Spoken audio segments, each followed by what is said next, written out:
Projet de déstabilisation de la France en Afrique et dans l'AES, on en reparle dans cette page.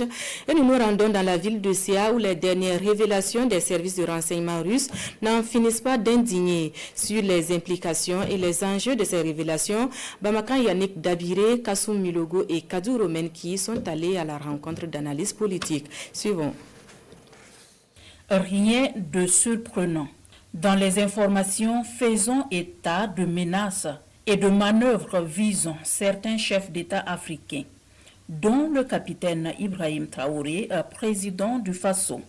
Ces éléments interviennent dans un contexte international marqué par des rivalités géopolitiques et des stratégies d'influence, alors que les pays de l'Alliance des États du Sahel affirment de plus en plus clairement leur droit souverain à choisir librement leur voie en toute indépendance.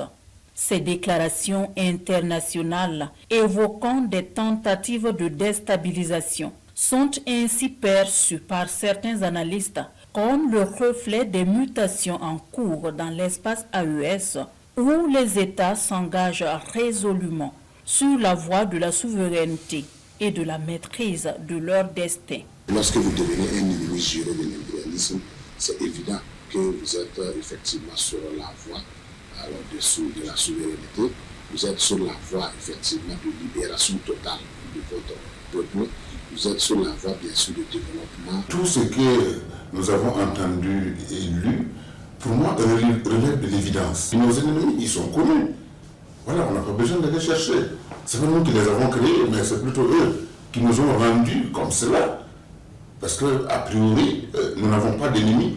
Parce que nous voulons travailler, en tout cas l'option prise par nos chefs d'État, montre qu'ils veulent travailler avec tous les partenaires, y compris ceux qui ne croient même pas qu'on veut travailler avec eux. Mais à la seule condition qu'ils respectent les choix ou les options prises par nos chefs d'État qui reposent sur l'indépendance, la souveraineté et la dignité des peuples.